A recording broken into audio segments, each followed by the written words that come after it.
Well, good evening, everyone, and welcome to the Burke County Board of Commissioners regular meeting for Tuesday, August the 18th, 2020 at 6 o'clock p.m. This time I will call us to order and welcome all of you here in this very unusual circumstance. It's good to see everybody masked up out there. Madam Clerk, I did the roll call. All the commissioners here, the county attorney is here, and the county manager is here. At this time, if you have devices with you that make any kind of noise, cell phones, etc., if you would please check those and turn those on silent for me, and we would appreciate it. If you are speaking tonight, please be sure that you come to the front podium, turn the microphone on until you see the red little light at the top of it, and we certainly would appreciate that. With us tonight to do our invocation is Jeff Lovett from the Morganton Church of God, and after Jeff does our invocation, our county attorney, Mr. J.R. Simpson, will lead us in the Pledge of Allegiance to our flag. So at this time, if you will stand with me and join Jeff as he gives our invocation. Jeff? Yes, sir. If you will bow with me. Holy Father, we're thankful that you've allowed us to be here today, and it truly is strange circumstances that we've been in lately. We're very grateful, though, for our health. We're grateful for this beautiful day you've given us, and this wonderful community and city and county that does require business to be conducted, and we're thankful, Father, for each of those who represent this county on this board, and for those who have come here to represent their concerns, for those who are going to be honored tonight as well. We pray, Father, that you'll guide us, that you'll turn our hearts toward you through Jesus. And we thank you, Father, that we can be part of a community that works together as we do. And may we always, Father, be unified in that way. And we thank you for Jesus. It is in his name that we pray. Amen. Amen. Please join me in the pledge of the flag. I pledge allegiance to the flag of the United States of America and to the republic for which it stands, one nation, under God, indivisible, with liberty and justice for all. You may be seated. Thank you, J.R. Thank you, Jeff.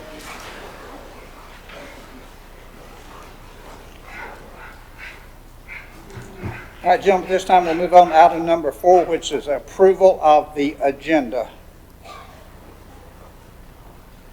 Mr. Chairman, I make a motion to approve the agenda. All right, gentlemen, you heard Commissioner's total motion. All in favor signify by raising the right hand. That is 5-0, Madam Clerk. We do have minutes in front of us tonight, 7 sets. One from February the 20th, one from February the 23rd, March the 3rd, March the 17th, the pre-agenda special on April the 7th, and April the 21st. I'll entertain a motion on those minutes. Mr. Chairman, I had a motion and a question on that motion.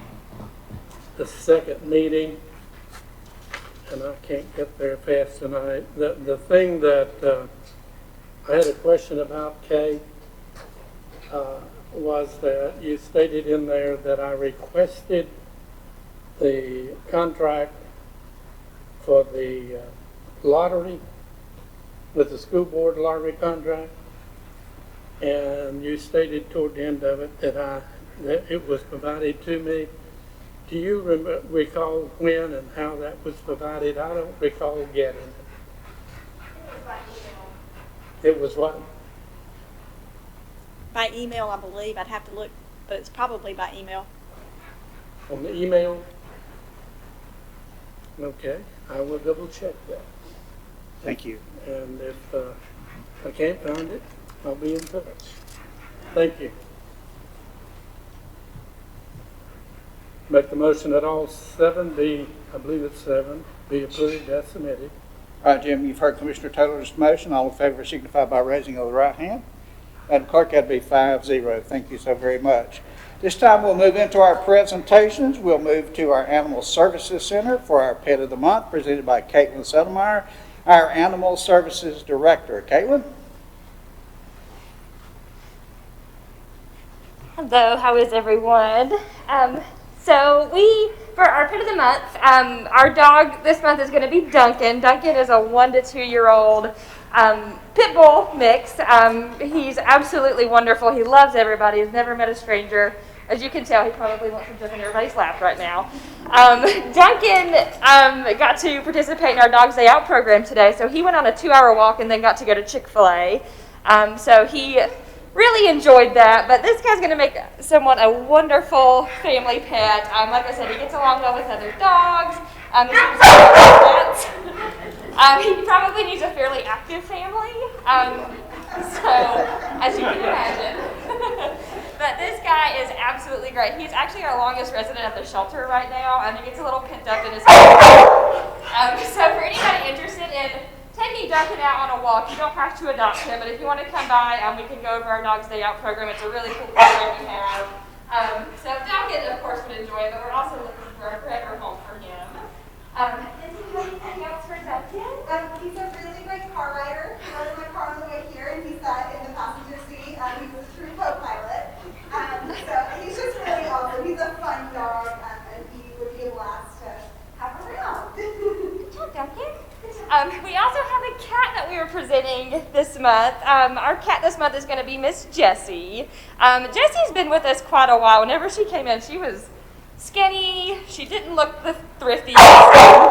So she has really blossomed, and she has such a great personality. So she's about a year old. Miss Jessie has been spayed. And she would also make a really wonderful pet. She gets along well with cats, dogs, and she's very playful. So if you do come and visit the shelter, she will try to grab you through the kennel. We don't understand why she's been with us for so long. I guess she's just kind of been overlooked, but she would love to go home with someone if anybody's looking to adopt a cat or a kitten in the near future. Right now we are running a special event. Thanks to our county manager. It's called Caturday. So we are overloaded with an abundance of cats and kittens right now. So every Saturday this month, through the month of August, our adult cats over 6 months of age are $25, and our kittens are $45. That includes all of their bedding, spay, neuter, vaccinations, flea control, deworming, and all the works. So you can find yourself a great feline companion. We're always looking for fosters and adopters, so you can check out our contact information if anybody's interested in fostering for us, participating in our Dog's Day Out program. We have a little mascot here for that. So that's what we have. All right, thank you so much, and thank you, Duncan. He's not So you're gonna listen. welcome. Good job, Duncan. All right, this time if I could turn your attention to the screen, we're going to see a video from A Reason.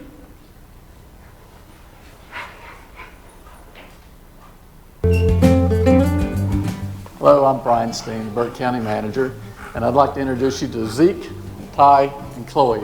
They're my 3 pets, and I adopted them all from rescue agencies. I hope if you're thinking about getting a dog or a cat, you'll consider contacting our local rescue agencies and adopt one. If you have a cat or a dog, I hope you'll also consider having them spay or neutered to help us reduce the number of unwanted pets in Burke County. Whatever you can do to help us would be appreciated. And in a moment, we'll show you some contact information for both the rescue agencies in Burke County and agencies that can help you with low-cost spay and neuter. Thank you again. I hope you have a great day. Woof. Thank you.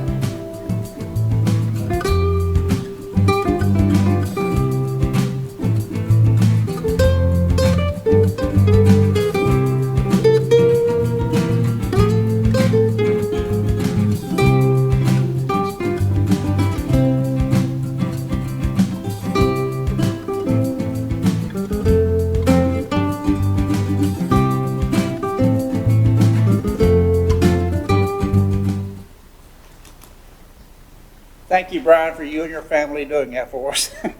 We do appreciate that. And again, folks, we encourage you as citizens to adopt an animal from the Burke County Animal Services Center. All right, this time, gentlemen, we'll move on to item number 2 as a proclamation acknowledging ratification of the 19th Amendment to the United States Constitution, and that will be presented by Dot Williams with the League of Women Voters. Dot, come on up to the front here to the podium, you and whomever. Introduce your guest if you would. I will. This is Deb McGivern, who is president of our local league, the League of Women Voters of Catawba Valley. And she has a gift for each of you, and I'll explain why. Dog. Oh, I'm fogging up my glasses. Excuse me. We especially appreciate our bringing our request regarding the 19th Amendment to you this evening, as this is the very day, August 18th, 100 years ago, that the Tennessee legislature became the 36th state to ratify the amendment to the U.S. Constitution. And that ratification pushed it into law. So 100 years ago today. Attaining this goal was no small feat, nor did all women support it. It was a very bitter struggle if you've ever read anything about it. There were energetic and determined women on both sides of the question, and legislators were assailed on many occasions with convincing arguments about how they should vote on this issue. To simplify identifying the supporters and opponents, supporters of the amendment were presented a yellow rose by the suffragists, while opponents of it were given a red rose by the antis. And it's indeed a pleasure to present you with a yellow rose to commemorate this auspicious day. Before I read the proclamation, I'd like to tell you just a little bit about the League, because as far as I have been able to determine, we've never had a local league in Burke County, so it's not well known. I am part of the League of Women Voters of Catawba Valley, and Burke County is included in that, with Alexander, Caldwell, and Catawba counties, often referred to as the Unifor. The Catawba Valley League of Women Voters operates under the auspices of the League of Women Voters of North Carolina, which is part of a national network, the League of Women Voters US, and it's kind of tiered like the government. The League encourages informed and active participation in our democracy and influences public policy through advocacy and organizing. Our vision was formed 100 years ago by leaders of the women's suffrage movement, and today we remain a strong, nonpartisan, activist, grassroots organization that believes voters should play a critical role in democracy. Presently, we're promoting two important efforts in this 100-year-old vision of informed and active voter participation, which are, one, nationally, and you may or may not be familiar with vote411.org, and two, locally, making a voting plan. Vote411.org is a website developed by the League of Women Voters that helps voters compare candidates' positions on issues and more. It's, we do, excuse me, my mask is not helping. We, at each election, whether it's national, state, or county, or municipal, and the different years, we send invitations to all candidates in an election, asking them to participate on the website by responding to specific questions specific to the office for which they are running. We do this by email, and so we have to gather all those email addresses each time. And when the candidate responds to the questions, but also can set up a link to his or her website, her own website, has a photo and contact information and different information that's helpful to the voter. Voters, when they go to 411.org, will be able, you put in your address, and then you can find your specific ballot for the offices you will be voting for in the upcoming election, and look at the different candidates and go back and forth. You can also check your voter registration if it's up to date and that sort of thing. I believe the site is about to go live for this upcoming election in a week or so, shortly. And so we begin to advertise at that moment so people can respond. The service is free to candidates and voters. The candidates enter their own information and positions. Nothing is edited by the league. Of course, the effectiveness of the site is greatly enhanced when the greatest number of candidates participate, and most do. Some candidates, though, choose not to, and voters are denied the opportunity to learn more about the benefits they propose for the office they seek. Locally, this is a national program, and different states, have it for their candidates, and we have it. We've had it in this area, I think, for 4 or 5 years. Locally, the League of Women Voters has produced a flyer, and we have hard copy and digital copy of something called making a voting plan for each person.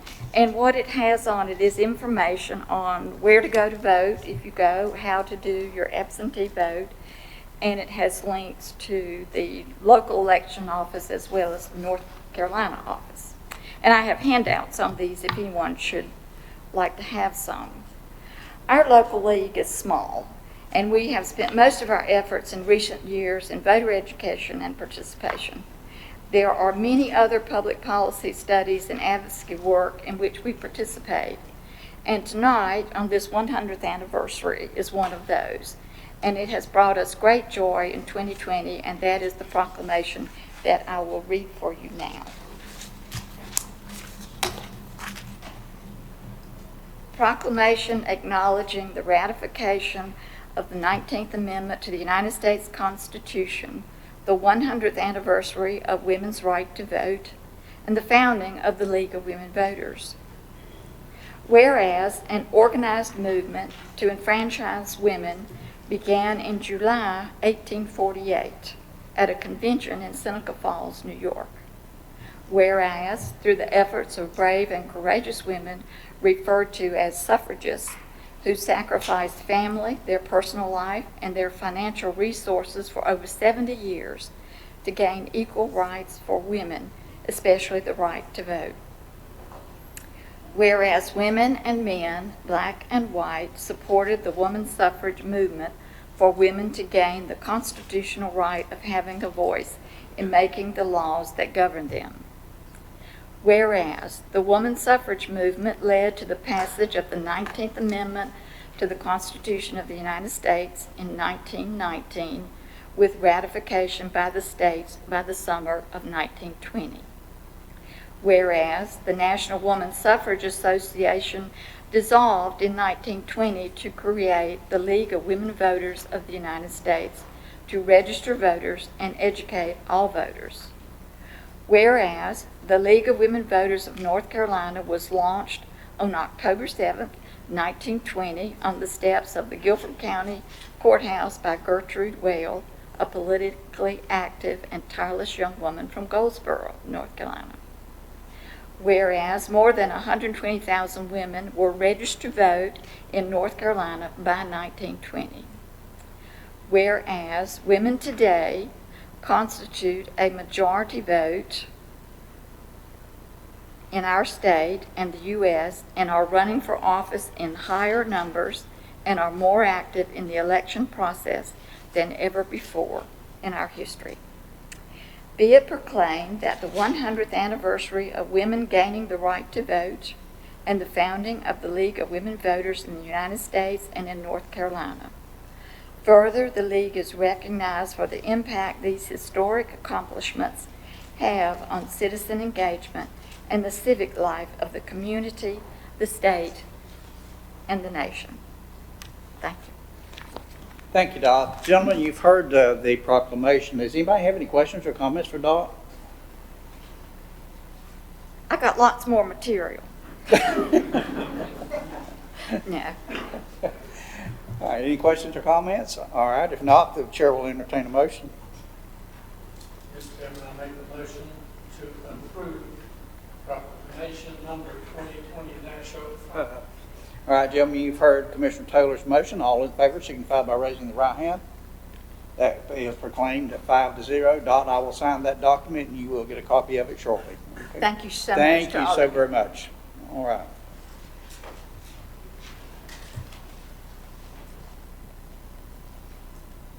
Moving down to item number 3, it is with great pleasure that we now will do a proclamation honoring Dorothy Kincaid Hawkins. This would be the mother of our dear friend and former chair of this board, the Honorable Bruce Hawkins, who is with us this afternoon or this evening. This time, I would like to recognize the vice chair for this momentous occasion. Mr. Vice Chair. Thank you, Mr. Chairman. I am honored to read this proclamation here tonight. The proclamation celebrating... If it's okay with you, I'm going to ask Bruce, if you'll come up, Bruce, and y'all stand 7 feet apart up here. Are you reading up there? Yes, sir. Okay. If you would read it out front. This is special for us, and I think we can do that and stay socially distanced here.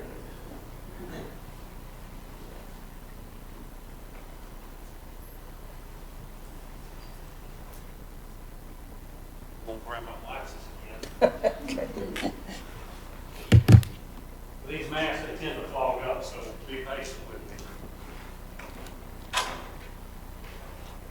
This proclamation celebrating Burke County resident Dorothy Kincaid Hawkins on the occasion of her 100th birthday. Whereas Mrs. Dorothy Kincaid Hawkins, a lifelong resident of Burke County, will celebrate her 100th birthday on August 28, 2020. And whereas Mrs. Dorothy Hawkins was born in Burke County on August 28, 1920, to proud parents William and Essie Kincaid, and she is one of 10 children. And whereas in 1936 she married Alonzo Edward Hawkins, now deceased, and they were happily married for 46 years. Mrs. Hawkins was a devoted wife, and together they raised 7 sons. And whereas Mrs. Hawkins has 27 grandchildren and numerous great-grandchildren and great-great-grandchildren, Mrs. Hawkins is a dedicated mother and grandmother. And whereas in addition to being an excellent parent and homemaker, Mrs. Hawkins worked outside the home. During her career, she was employed as a domestic worker in Valdez until she took a job at Burke Yarns, a local textile manufacturing company, where she worked until retirement. And whereas one of her favorite hobbies was canning fruits and vegetables from the family's garden, she spent hours in the kitchen preserving delicious and nutritious food to feed her family during the winter months. And whereas Mrs. Hawkins is a woman of great faith who loves her church family at Mount Zion Baptist Church, and her faith remains an important part of her life. And whereas in April of 2019, Mrs. Hawkins became a resident of College Pines Health and Rehabilitation Center because of an injury, and this is where she calls her home now. And whereas the Burke County Board of Commissioners hopes Mrs. Hawkins is blessed with good health and happiness throughout her 100th year and beyond. And as Mrs. Hawkins reflects upon a century of memories and accomplishments, we hope she is filled with joy and optimism. Now therefore be it proclaimed that the Burke County Board of Commissioners does hereby recognize and congratulate Mrs. Hawkins upon the celebration of her 100th birthday, and it extends its best wishes to her, wishing her continued health and happiness. Now therefore be it further proclaimed that the Burke County Board of Commissioners do hereby deem it an honor and privilege to declare Friday, August 28, 2020 as Dorothy Hawkins Day in Burke County in special recognition of her 100th birthday. Proclaim this 18th day, August 2020.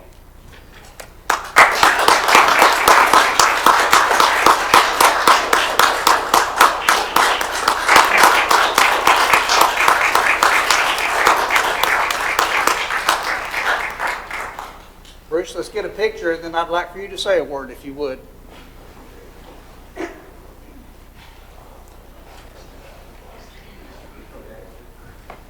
I certainly appreciate the Board of Commissioners approving this proclamation for my mother. Certainly is a great lady. We she's in here tonight to receive this, but because of the COVID-19 pandemic and being in the nursing home, she is unable to do so. But she sent her thanks to this board for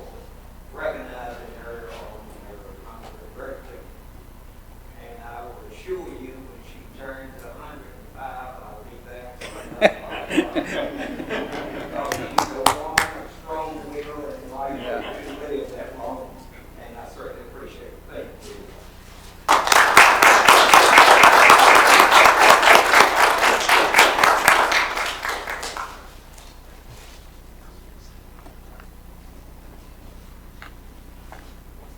Thank you, Bruce, for you and your mother and your family and all that you have done for Burke County. You will be a friend forever. Thank you, sir.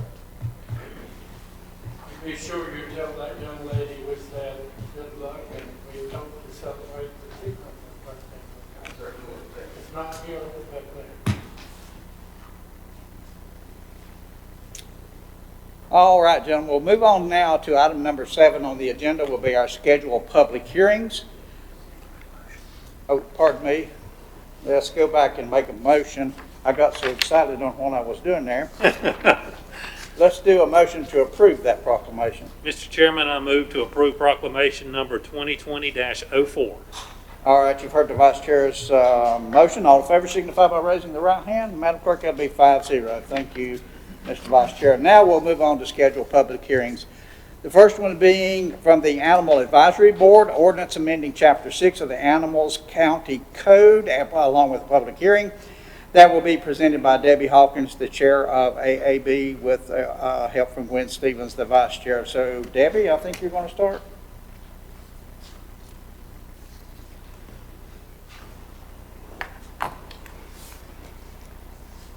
On behalf of the Burke County Animal Advisory Board, thank you for the opportunity to present our recommendations for implementing changes necessary to keep the Burke County Animal Ordinance up to date. Last year, Mike Bernard of Shelter Planners of America completed a needs assessment for Burke County's animal services. In this report, it was determined that the number of animals impounded at animal shelters serving Burke County was higher than the national average, and that corrective measures should be implemented to ensure the prevention of future pet overpopulation that challenges our county. The course of action recommended by shelter planners was to implement 3 things: sterilization, education, and legislation. The advisory board began working on ordinance changes in October of 2019. Over the past 9 months, we have sought input from the public, from responsible breeders in our county, from rescue and animal welfare groups.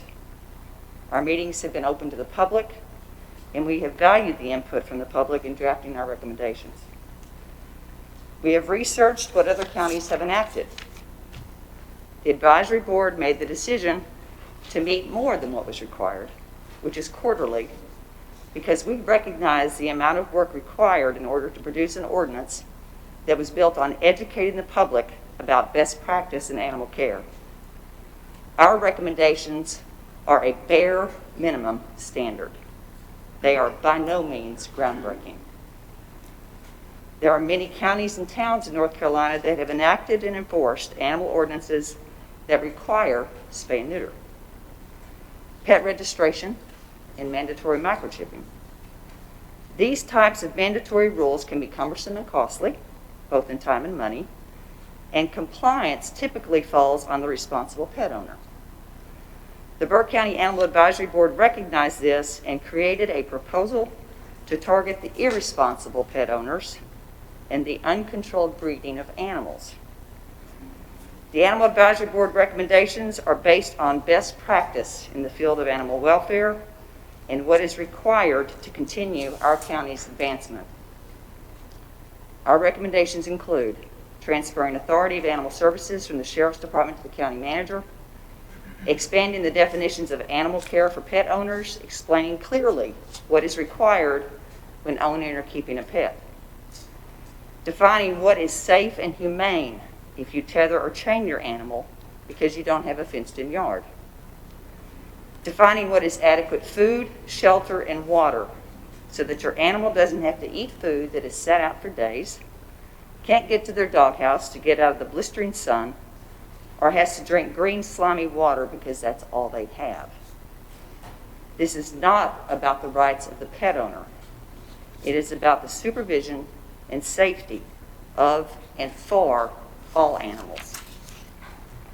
Our current ordinance already prohibits animals running at large. Even though these animals can be impounded, it does not prevent litters created by those unaltered animals whose owners allow them to run loose and unsupervised prior to being impounded. The advisory board's recommended ordinance will hold these individual owners accountable, as they are our specific problem: uncontrolled breeding and unwanted litters. Our recommendations also include requiring a breeder permit for those who allow their animals to have litters. This protects the welfare of the animals, the consumers who buy these puppies and kittens, and it legitimizes those approved breeders who adhere to professional breeding standards. Taxpayers, voting citizens, and animal welfare groups continue to spend hundreds of thousands of dollars supporting the animals who are unwanted in Burke County.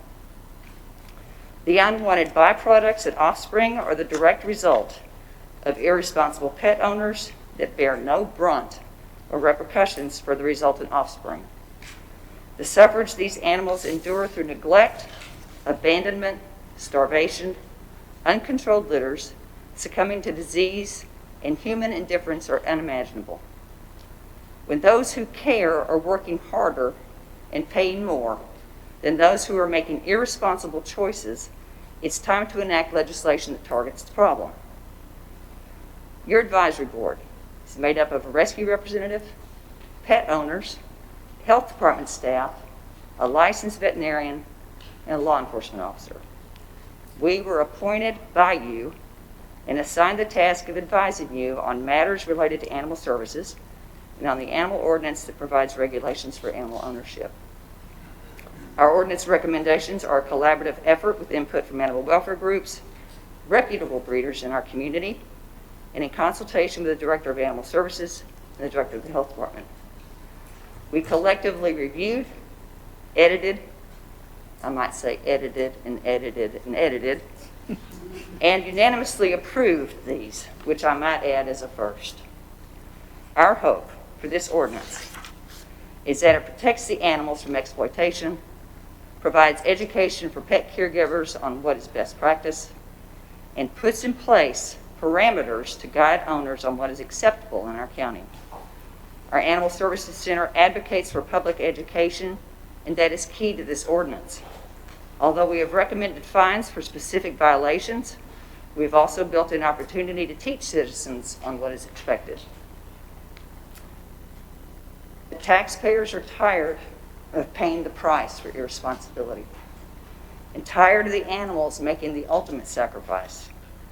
They are asking for change, and this ordinance is that change. Thank you for this opportunity.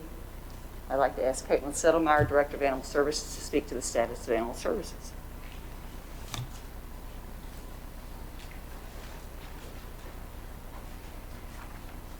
Thanks, Debbie, and thanks for looking into all these revisions and considering them. So I'm here to kind of bring light to the animal shelter. It's easy for us to sit here as pet owners and look at this ordinance and say, how does this affect me? How does this affect, how I go about my daily operations with my pets? So I'm here to shed light on these animals that are in the shelter that have no owner. We are their voice. So since January of 2018, so roughly 2.5 years ago, we've taken in 6,208 animals. Of that, 3,442 of those were cats and 2,766 of those were dogs. Since then, 2,387 of those cats were euthanized and 885 dogs were euthanized. So that's 53%. I'm sorry, I can't breathe in this thing. That's 53% of the animals brought into our care over the past 2 years lost their lives. Not to mention the amount of money that was spent annually to care for these unwanted pets. This is largely due to a lack of spay-neuter and animals being at large with no identification to be able to help reunite them with their owners. So North Carolina ranks as the third state in the country for having the highest euthanasia rate, Burke County being one of those counties that has one of the highest euthanasia rates. Right now we have a really unique opportunity to be able to set an example for the rest of the state to follow suit. My staff and I have been with Animal Services a little over a year now. We've worked very hard to create opportunities for the animals in our care, but we still fall short on a daily basis because there's simply not enough homes for all the unwanted animals. So in our time working within the field, there's not much that we haven't seen come into our shelter. So a lot of these recommendations may seem drastic for the general public, but until you've truly sat in the shelter with that emaciated puppy who has been eating mud for the last week because it's starving, and then it's, it has pretty much given up on life, or, we've had several dogs come into our care who've sustained gunshot wounds just for being at large. They didn't ask for that. They didn't ask to be there. But we sit with them and we hold them until, their last breath. That is our last gift we can give them, is to be able to take that pain away. So these animals, like I said, have never asked for that, and we have an opportunity to work to make sure no animals have to go through this suffering. So I hope with these recommendations you can see that we recognize the responsible pet owners out there, and we want to bring others up to those same standards of care. That's our whole objective. So once again, thank you for your time and consideration on this revision. Thank you, Caitlin. Gwen, are you going to speak? Yeah, I will. I'll speak to something here. I know it's a really controversial situation we're in, but we do want our commissioners to know that what you've entrusted to us, we've worked hard. But not just our working hard. We've had folks like the veterinarians. They gave us professional input on what it took for breeders to be responsible breeders, for those who can stand in the gap for the dogs that really deserve to be purebred. We didn't just go anywhere to find, the answers. We went to the professionals, and there was no stone left unturned. So I would implore you to consider what we've done in this last year, that it's not been for any group. What we're doing, we're not doing for a small group. But this is for every animal that has been in Burke County and will be in Burke County. They can trust us. That's all I have to say. Thank you, Gwen. All right, gentlemen, any questions for Debbie or Caitlin or Gwen? Anything? Mr. Chairman, I have several comments, questions. I think that it's hard to look at this and not try to bring up some points, and at the same time know that this program that they provided, the rules and ordinance, is somewhere in the 93 to 95 percentile good and healthy. And for that, I compliment them on. We have talked on the phone, 2 or 3, not on the phone, but exchanged emails several times over the last week. A couple of questions I had that I'd like to get a little clarification on, and the first one is on page 114, where we talk about properly, appropriately trained and authorized to investigate and so forth. And my question to that is, how close is that, or how does that relate to the same thing that a sheriff deputy would go in somebody's yard and investigate the dog situation?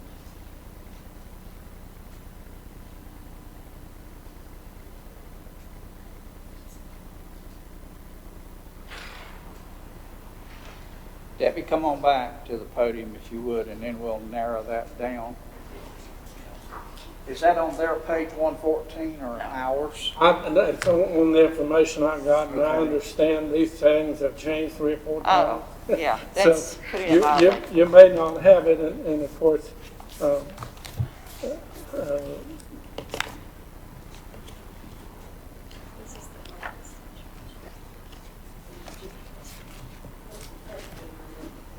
Do you know what section it's in? Page 14 of the ordinance. Animal Page Services 14. Enforcement Officer. Oh, Okay, Caitlin, Let's you're up. see. Section 6.3B. It's definitions, it's into the definitions. Let me see where you are. Here, you hold that.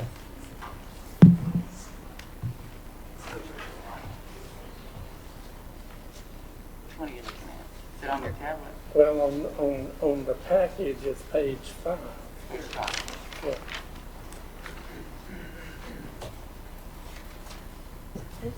No, he's saying page 5, it's in definitions. Yeah, that's correct, it's on page 5. Okay, you talking about Animal Services Enforcement Officer? Animal Service Enforcement Officer is correct. Okay. Can you repeat your question again, Mayor? Do you care to repeat your question?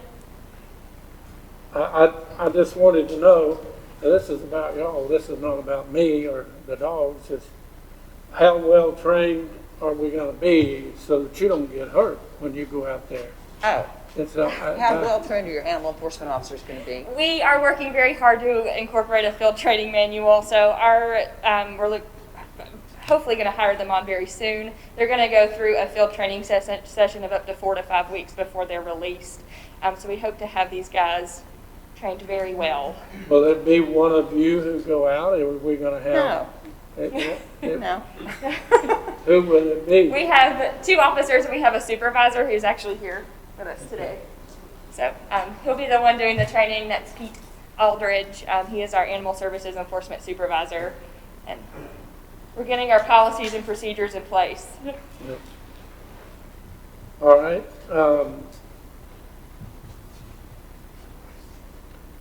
The other one, I think, the next question is on page 115, the next page.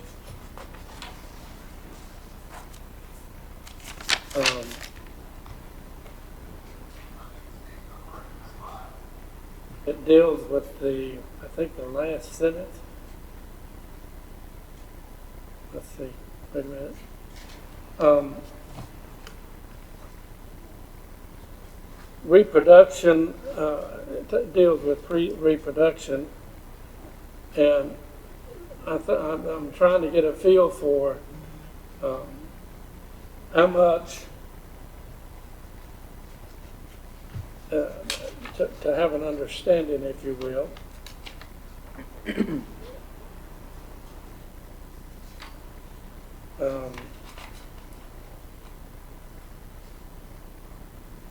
Well, I believe they've changed, I don't see it in here. I'll have to go with mine. But it talks about not permitted,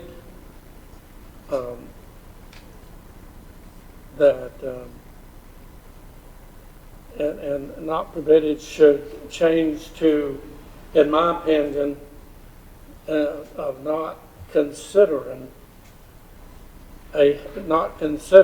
to be a healthy breeder practice.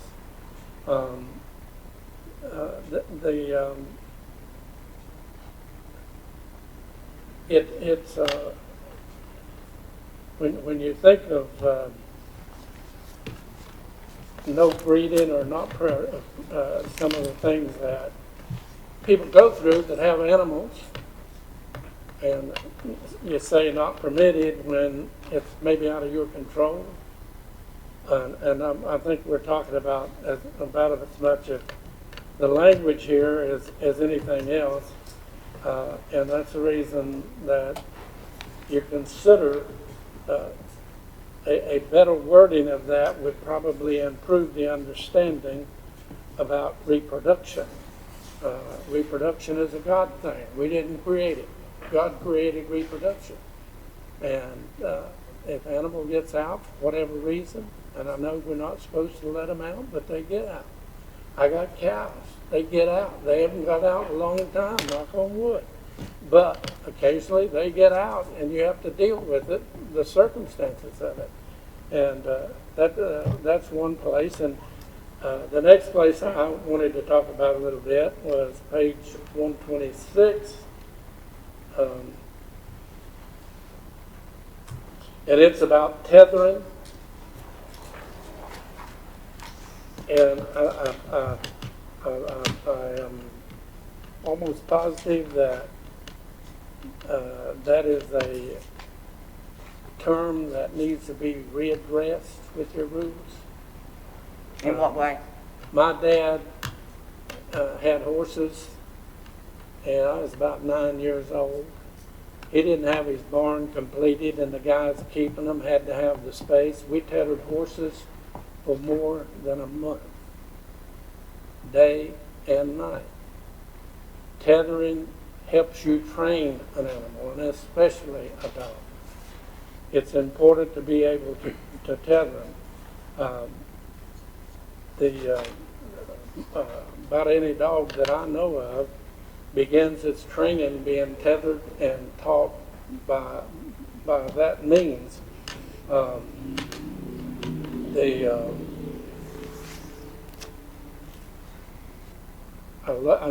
agree with the words that you have and some of the instructions. You don't tie dogs to moving objects, period. You don't tie a dog to a car. It's not a healthy situation. I think that's enough on that. One other comment I did want to make was we got a letter late this evening. I got it after 4:30 p.m. today, and it came from the American Kennel Association. And he says something. He said some things in here that I said at our pre-agenda, and it talks about a breeder permit and tethering in his article. And all I am doing is drawing that to your attention, and hope you'll pick it up and pay attention to it. For he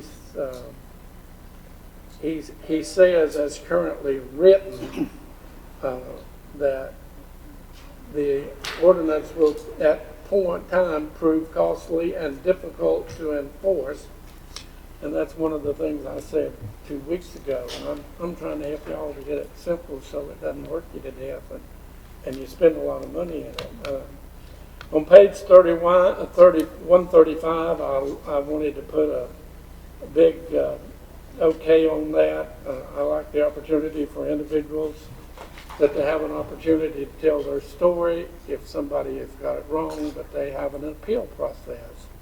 And I appreciate that. On page 153, you again talk about fines. If you recall during pre-agenda, I used the sample of drunk driving, and yes, you get caught 4 or 5 times drunk driving until you get up to $500 fine. The first one stage is $200, and I believe those fines should be revisited. 165. I want to talk a little bit about animal cruelty, and not that should not be addressed, but the way it is worded,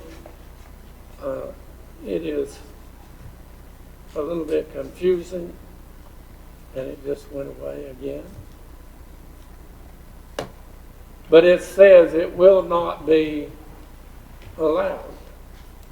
And the next 2 or 3 sentences down, you go to tell them what's accepted when you when cruelty is involved. So I think that it's a conflict of statement. Hold on a second, I may have confused you right then. Computer is having difficulty following my lead.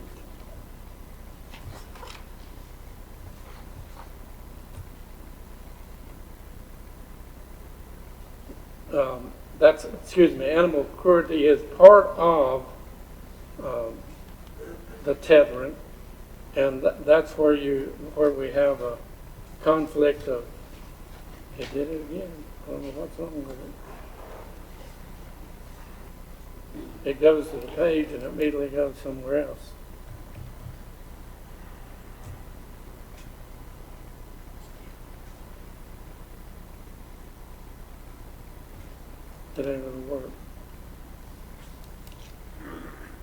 But I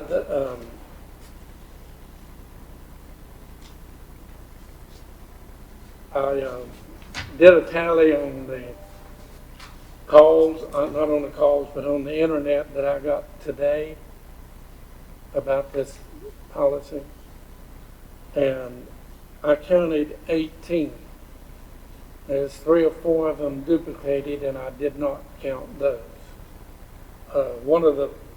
Two of them came from the same place, but there were different people, so I counted those 2. There was 14 for. There was a total of 14 and 8 against, and some of those strongly oppressed. And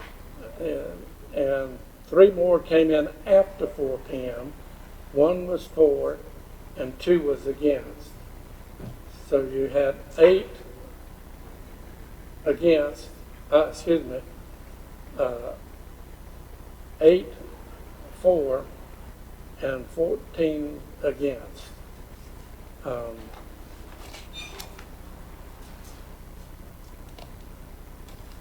that's wrong too. Excuse me, let me.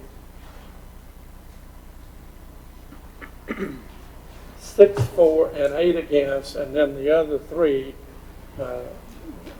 6 and 8, 14, 3, 17 overall.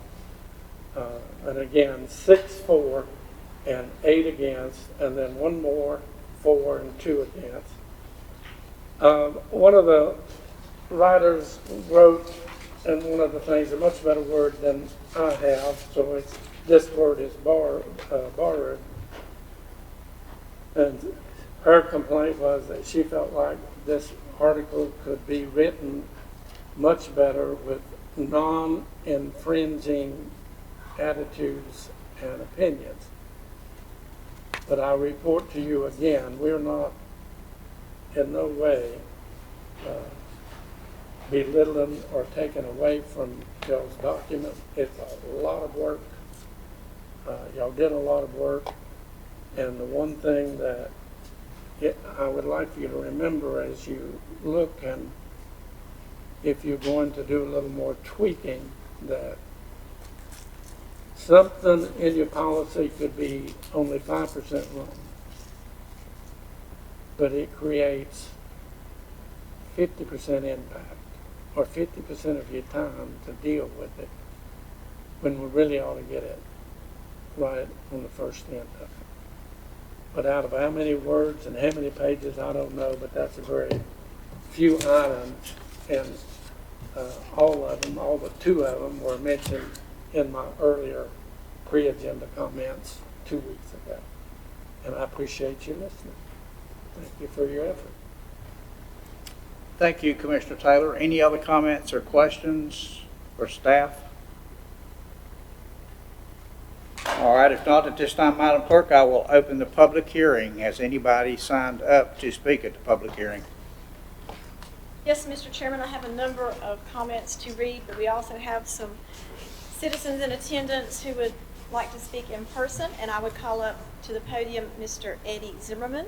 Mr. Eddie Zimmerman. Thank you for letting me come tonight and speak my word. I appreciate you guys, and very honorable to the county, Burke County. I'm a lifetime resident. I've had dogs for 72 years. I've got a professional dog kennel that I breed and train. I've actually judged dog shows on the state and national level. AKC asked me to come here tonight and representing of them to oppose this amendment, and it's not, as Mr. Taylor has said, to delay this thing till it can be tweaked and things. I think actually the one I've really, as a conscious breeder, I breed probably a litter a year, and I've had national champions and state champions. Like I say, I train professionally, and I think 6-79 should be totally eliminated. Thank you for your time. Thank you, Eddie. Madam Clerk? Miss Gwen Hood. Gwen?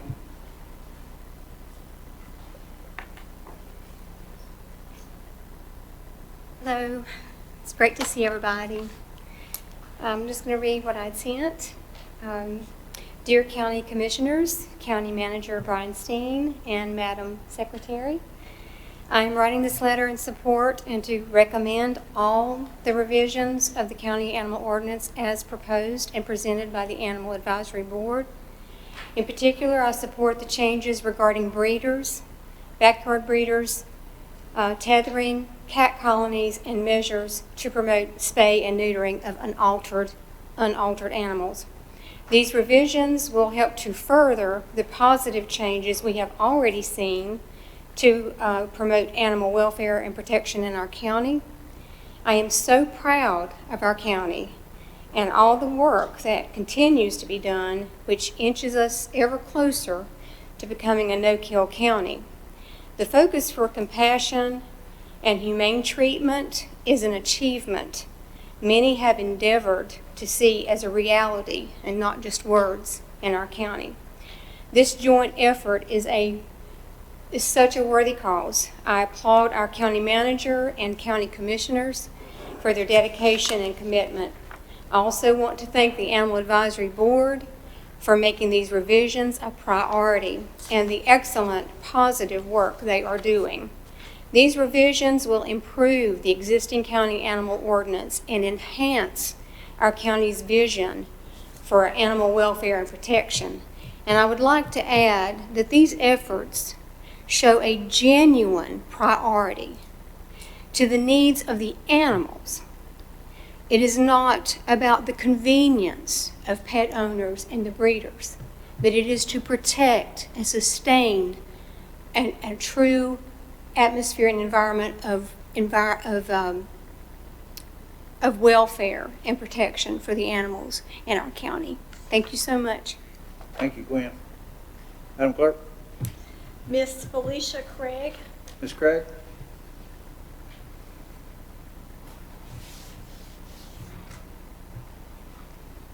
How are you gentlemen doing? Thank you. I'm not normally a speaker, but I was asked here by multiple people that can't be here today due to their age or their immune system. They couldn't come out. I'm a representative of the American Working Dog Alliance, and I'm also a breeder at a show, and I'm also a judge. I have a short thing to read that I was asked to read, and then I would like to say my own. I'm here speaking for a group of concerned responsible pet owners and as a representative of the North Carolina Working Dog Association. We are opposed to the new ordinances and ordinances proposed. The overreach in the proposed ordinances is appalling, and the abuse and neglect is already appropriately described in both state and federal laws. Enforce what is there. To continually seek to create and pass these regulations that are redundant is a waste of the taxpayers' dollars that could be spent to create low-cost spay and neuter clinics, and to set up a clinic for folks that need discounted veterinary care, as well as educational programs for our community, as well as the Animal Control Services needs a new shelter built. This time and effort should be put to use for fundraising and education. We, the people, are concerned with the fact that one person, the director, will be responsible to carry out and apply these rules. We would respectfully ask to have the educational materials of the classes and who taught these classes be made public information. Responsible breeders are not your problem. Law-abiding citizens don't break the law. Criminals don't care about the law. But that is who this is focused on. As we have knowledge and information that some of these courses are being taught have incorrect and misleading information and being inappropriately taught about many of these subjects, which brings up the concern of selective enforcement.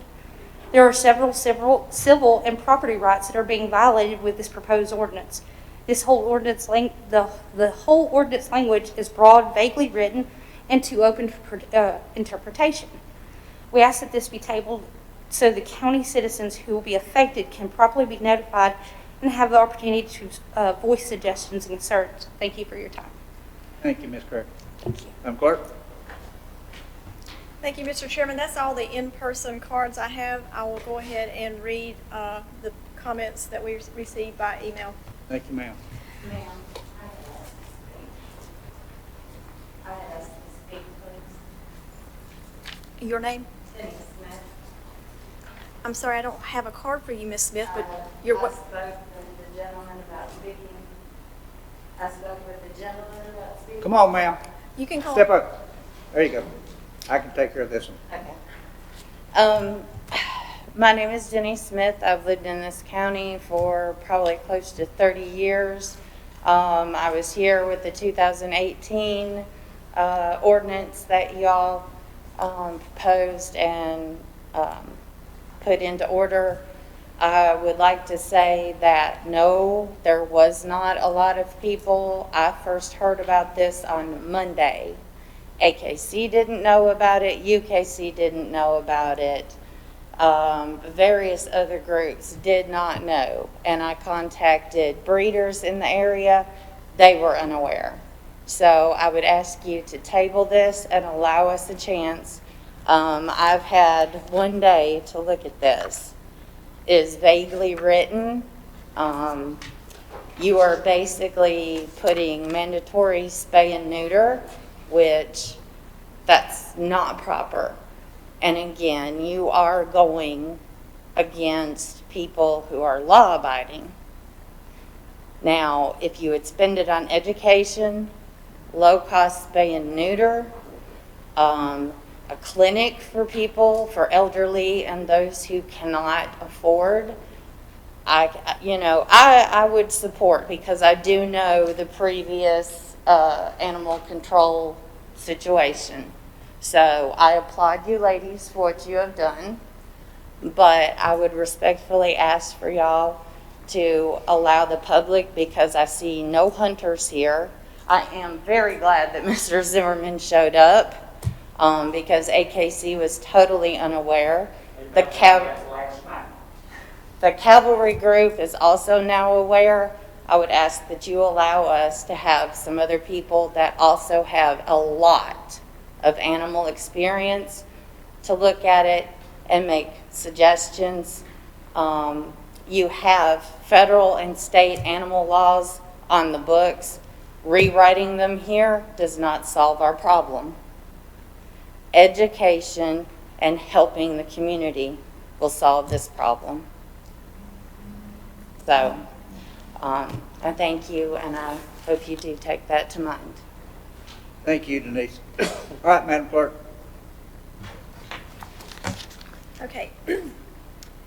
This first comment is from Emily Elder, and she writes, as an animal-loving citizen of Burke County, I am writing to voice my expectation, hope, and confidence that my county commissioners will, without hesitation, endorse the revised animal ordinance as presented. Revisions have been vetted by many animal rescue experts, those that deal with this on a daily basis and that understand the need for more humane laws to support their work. Burke County has made huge progress towards compassionate and humane treatment of animals, thanks in part to the work of the commissioners, and I want to ensure that this continues. In order to do so, we need ordinances that are just, robust, and fair. As presented today, the animal ordinance will keep Burke County moving in the right direction. And she is from Morganton. Next, we have Deidre Green, and she writes, I encourage you and want to express my support for the proposed animal ordinance of 2020. This ordinance contains some exceptional qualities to move Burke County in the right direction. Specifically, I support the addition of the unaltered reclaim fee schedule and the breeder permit. Without these two additions, we will continue to have the large volumes of litters produced in this county, and we will be forced to kill innocent animals for space and because they are unwanted. For the sake of the animals and the taxpayers, please approve this ordinance. These changes are way overdue in this county. Sincerely, Deidre Green of Morganton. This is, Wynn read hers herself. When do I need to repeat yours? You're fine. Okay. Wynn spoke. She's on the Animal Advisory Board. She spoke earlier. This is from Kathy Yarnell of Conley Springs, and she writes, I want to express my support for the proposed animal ordinance of 2020. Burke County needs to get the problem of unregulated animal breeding under control, and I believe this ordinance is crucial in that purpose. Specifically, I support the addition of the unaltered reclaimed fee schedule and the breeder permit. Without these two additions, we will continue to have large volumes of litters produced in this county and will be forced to kill innocent animals because there is not enough space for all the unwanted dogs and cats. Please approve this ordinance. These changes are way overdue in the county. Leela Duke of Morganton writes, I would like to express my support for the proposed animal ordinance of 2020. This document is the result of many long hours of work by many good people whose expertise, heart, and souls are invested in protecting the welfare of animals of Burke County. Under the leadership of the present Board of Commissioners, Burke County has grown exponentially in providing for our animal population. There have been so many positive changes, and as I know many others do, salute your diligence in seeing that these changes have been made thus far. I urge you to continue in this spirit and support the proposed animal ordinance of 2020. I would like to particularly express my support for the unaltered reclaimed fee schedule and the breeder permit. These two additions will have a significant impact in reducing the large number of litters produced in this county, which can overflow our shelters, delete our resources, and result in the euthanization of healthy dogs and cats due to lack of space. Please continue what you have started and make these changes, which are long overdue. This will be a monumental achievement for Burke County that we can all be proud of. Thank you for your time and consideration. Next, this is from Lindsay Dugan. She says she's president of the National American Pit Bull Terrier Association, and the address I was provided was from Shallow Water, Texas. She writes, I'm writing in reference to the proposed ordinance amendments governing various animal control matters in Burke County, North Carolina. We have some members in your jurisdiction who are rightly concerned about the direction in which this language is headed. We at NAPBTA fully believe in being responsible and conscientious in the care and control of one's animals, and we do not advocate excessive breeding, but we have also found that good ideas do not necessarily make for good enforceable law.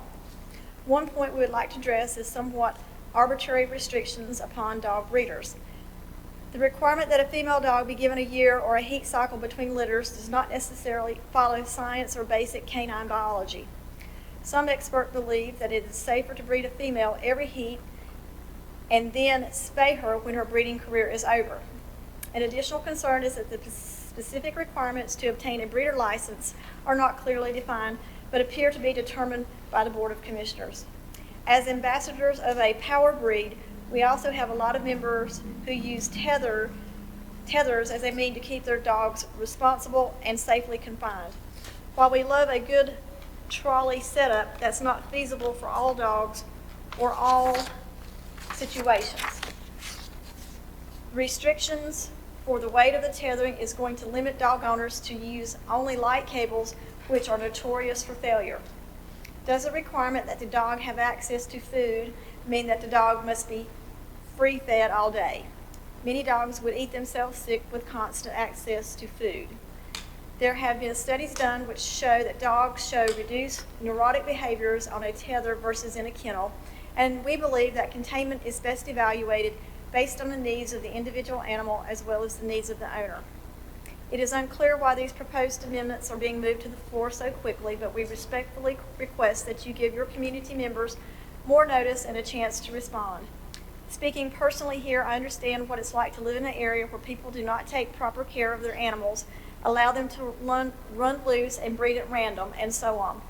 However, it is possible to be too heavy-handed in the application of these laws and thereby negatively impact responsible breeders and owners. So we urge you to work with the pet owners in your area to find measures that are both fair and enforceable. Thank you in advance for your consideration in this matter. Next, Elizabeth Huber writes, and she's from Collie Springs. I encourage you and want to express my support for the proposed animal ordinance of 2020. This ordinance contains some exceptional qualities to move Burke County in the right direction. Specifically, I support the addition of the unaltered reclaimed fee schedule and the breeder permit. Without these two additions, we will continue to have large volumes of litters produced in the county and will be forced to kill innocent animals for space because they are unwanted. For the sake of the animals and the taxpayers, please approve this ordinance. The changes are way overdue in this county. Linda Garibaldi writes, there are so many positive changes will make things better for the animals and save lives. She has some concerns. In Article 3, Impoundment, Section 6-7-1, she would like to see the words shall be impounded by Animal Services Department by any means necessary replaced with the words shall be impounded by the Animal Services Department in a humane manner. By any means necessary implies there's a possibility for improper handling of animals and capturing them. In this same section, I agree that the line stating any owner of a non-spayed, unneutered dog or cat should be subject to an unaltered impoundment fee should be left in the ordinance as a means to encourage spaying and neutering dogs and cats, and the fine should be higher than the cost for spaying and neutering. In Section 6-115, cat colonies, people I have talked to who care of cats on their own properties have told me they are not going to register these cats. With the positive changes that have taken place in animal services and in the ordinance, however, some colony caretakers may feel comfortable registering their cats when they perform TNR that are not on private property. Thank you again for all the positive changes. Linda Garibaldi. Patty Selm writes, of Morganton writes, I encourage you and want to express my support for the proposed animal ordinance of 2020. This ordinance contains some exceptional qualities to move Burke County in the right direction. Specifically, I support the addition of the unaltered reclaim fee schedule and the breeder permit. Without these two additions, we will continue to have large volumes of litters produced in this county and will be forced to kill innocent animals for space and because they are unwanted. For the sake of the animals and the taxpayers, please approve this ordinance. These changes are way overdue in the county. Let's take another step into the 21st century in our care for animals and in our community. It's time. The next person is Sarah Carson, and the Carry On family. She writes, my family and I are new residents in Burke County. I recently moved to the outskirts of Morganton from New York, and I distinctly picked the location I did because I own dogs and I have for over 20 years. In July, before I decided to purchase my home, I checked out the animal laws and found them to be suitable and non-infringing on my personal and private rights as an American citizen. Today, my neighbor sent me the recommended amendments to Chapter 6 and completely blindsided me with this information. I'm a bit taken back because the new proposed measures infringe upon at least 8 of my constitutional rights. As a dog owner, I feel as if I'm under attack by these proposed amendments. The proposals are draconian and tyrannical and violate personal and privacy protection laws. These measures also appear to directly target hunters who use dogs and or all other individuals who own working and bull breeds. This legislation is more likely to cause civil unrest due to its extreme invasive nature. I've attached a tethering study conducted by Cornell University and a table that represents the area in which a dog would have been responsibly tethered. The email goes on and references a couple of articles on spay and neuter, tethering, more spay and neutering. And then at the end, she writes, my family has opened a show kennel for 20 plus years, and we are devastated to see these draconian measures being proposed to an area we just decided to move to. Our family prays that you can oppose these amendments and enforce the animal laws you currently have. By doing so, you will refrain from attacking your residents' rights to privacy and personal property. I know many individuals in the area who do follow the law with their animals, and I would hate to see good, responsible breeders and dog owners in the area affected due to a few careless and reckless individuals. Again, as new residents, we ask you to please look at the resources and reconsider the proposed amendments in Chapter 6.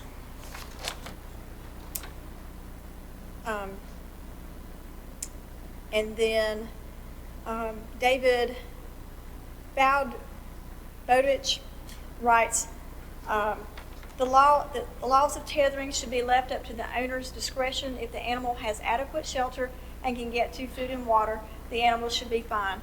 Only if the opposite occurs should animal control step in. After all, it is that person's property. I believe that's all the comments I had, Mr. Chairman. Oh, I'm sorry, Jennifer, yeah. Either or. You can come up and read it. Thank you. I encourage you to bring our county forward and pass the proposed animal ordinance of 2020. This ordinance is solution focused without punishing most of us taxpayers who already provide humane treatment for our animals. These are not groundbreaking changes, but they do set a baseline for the minimum standards of care. It is clear that these proposed changes are data-driven. If you look at the above average kill rate that has plagued this county for years, you must see the absence of priority for spaying and neutering in our community. This can't continue. I personally am impressed with the clearer language and the concept that all pet owners can still make their own responsible decisions regarding their pet. This ordinance is all-inclusive. For the county and taxpayer, there are clear consequences for free-roaming, unaltered pets.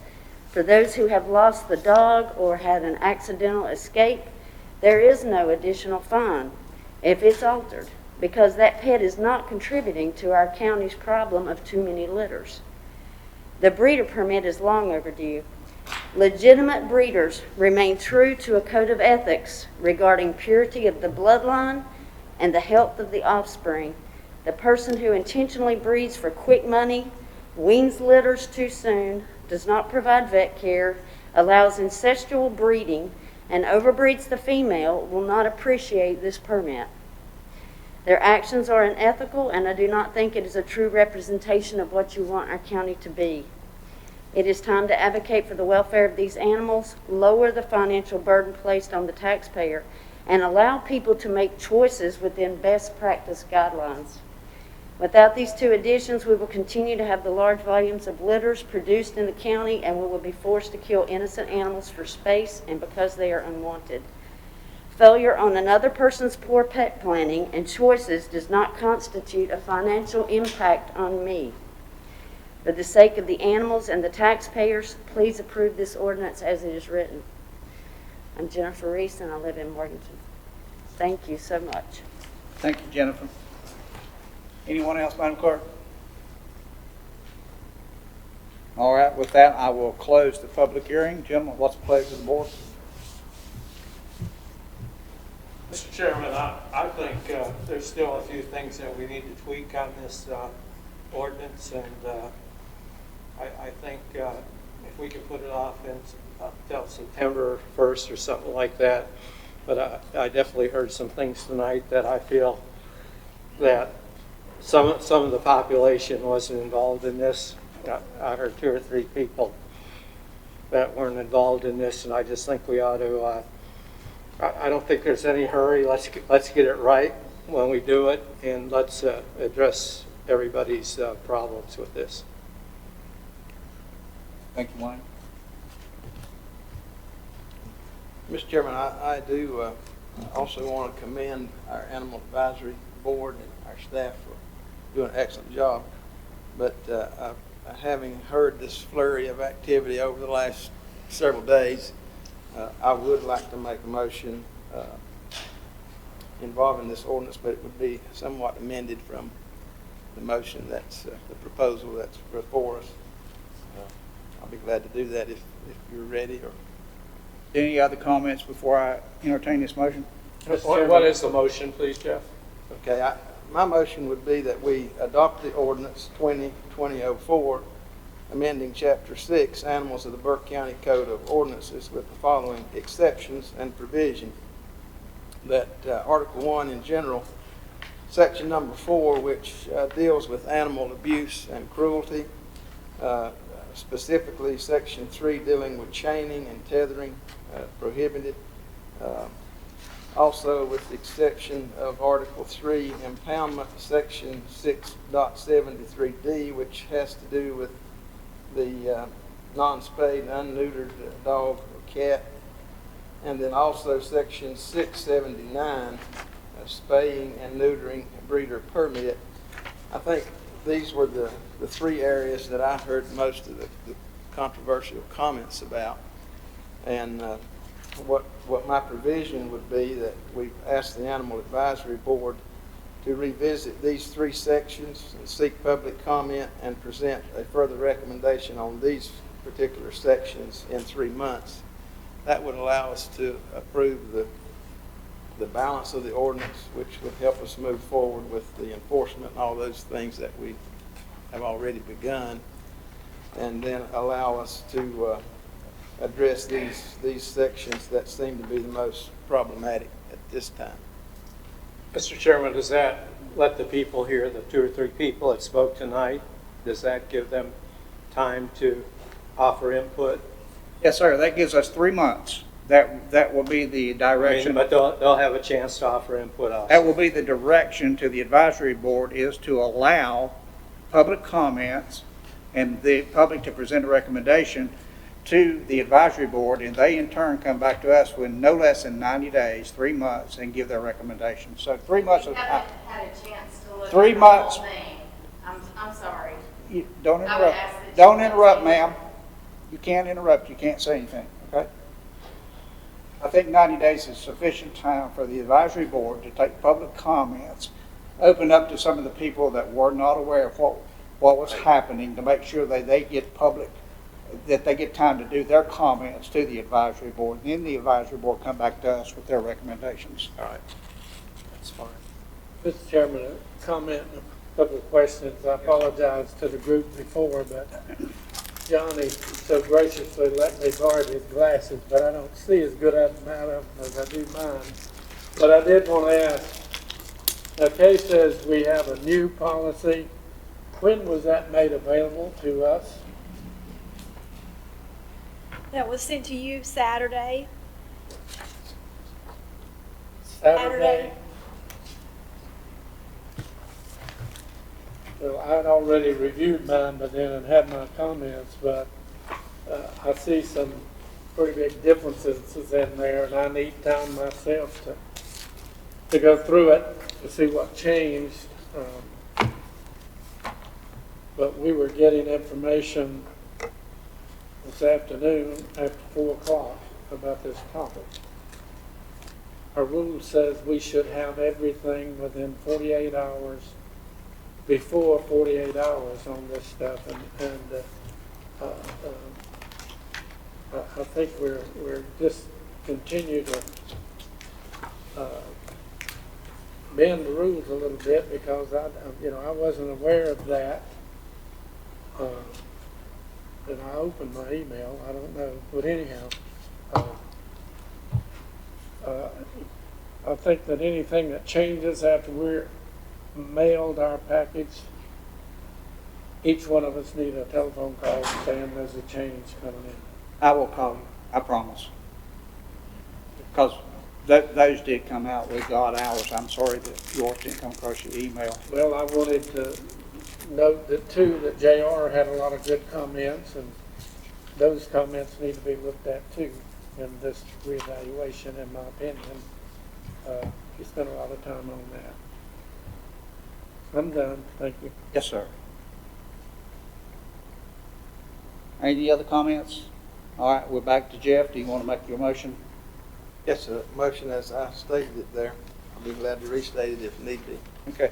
The motion is that we adopt ordinance 2020-04, amending Chapter 6 Animals of the Burke County Code of Ordinance, with the exceptions of the 3 areas, one with regarding chaining and tethering being prohibited, Article 3, the impoundment section, Article 6.79, spaying and neutering and the breeder permits, and that we further advise the Animal Advisory Board and direct them to revisit these 3 sections, seeking public comment, and presenting a recommendation to this board in no later than 3 months from today's date.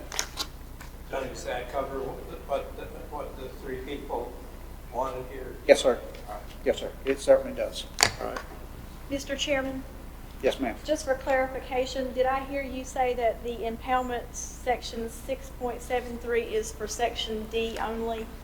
It's for what, I'm sorry? Section D only? Yeah, 6.73D, and I did not say D, I apologize. 6.73D, I had to put on my other glasses. And 6.79 spaying and neutering and breeder permitting, that will address, I think, Eddie's, what he spoke about tonight also. And then we give them time to take some more public comments. Ladies and gentlemen, let me do a final closing comment before we vote. Some of you are over here and some of you are over here, and we're right here. This is tough. Okay? This is tough on us. You're not putting us in a position. The world has put us in this position right now. So we got to make a learning decision. And from day one, I said we were going to get this right. I don't know what right is yet. So we're making every effort. So I'm asking you to bear with this advisory committee, bear with us. We'll go some more time. We'll get more public comments.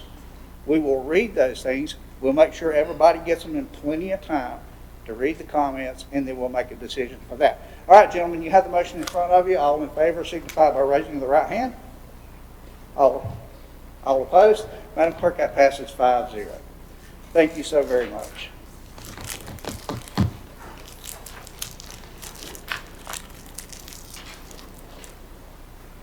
All right, moving on to item number 8. I'll let the room clear out just a little bit. Moving on is informal public comments. Madam Clerk, has anybody signed up? Just give me a yes right now if you have. Yes, Mr. Chairman, we have some in-person. Okay. Just wait till the room clears just a little bit. Mr. Chairman? Yes. Did we skip the rezoning? Okay, I'm so sorry. We'll go to that in a minute. I was trying to catch my pages up. They're kind of running together here. Yeah, I thought you said you had something. Okay. I'm so sorry. Okay, let's move into let me get on the right page, number 2, community development, zoning map. Who's speaking? Okay. Zoning map amendment, ZMA 2020-02, a public hearing presented by Scott Carpenter. Scott? Thank you, Mr. Chairman. Board, it's a pleasure. It seems like a good while since we've been together like this. Yes, it has. This request, staff has received a rezoning application from Michael Hevner on behalf of Brenda Alley to rezone a parcel of land totaling 14 acres. The request is to rezone the property from its current zoning of industrial to the residential 2 zoning district. In 2008 and 9, Burke County undertook a small area plan for the I-40 corridor. The property subject to this zoning is located approximately 1/2 mile from the exit 113 I-40 interchange, and it was also part of the I-40 corridor small area plan.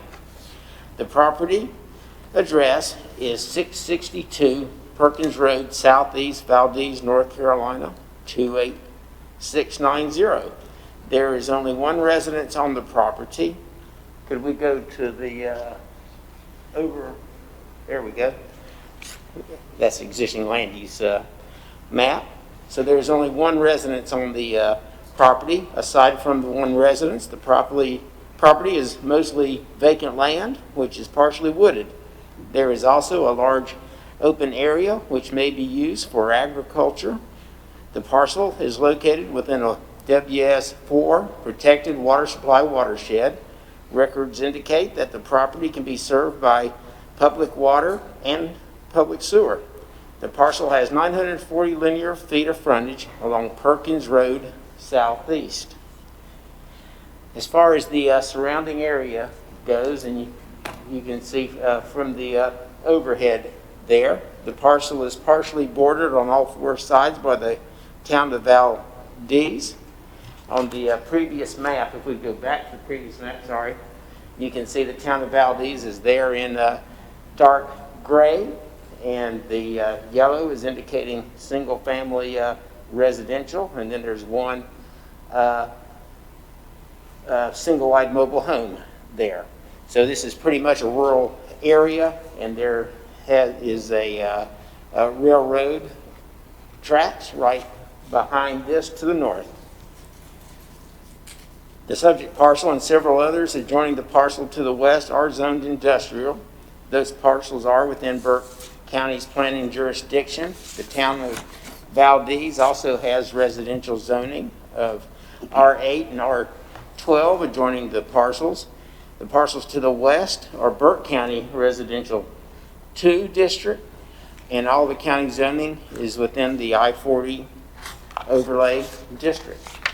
Could we bring up the zoning map? There we go.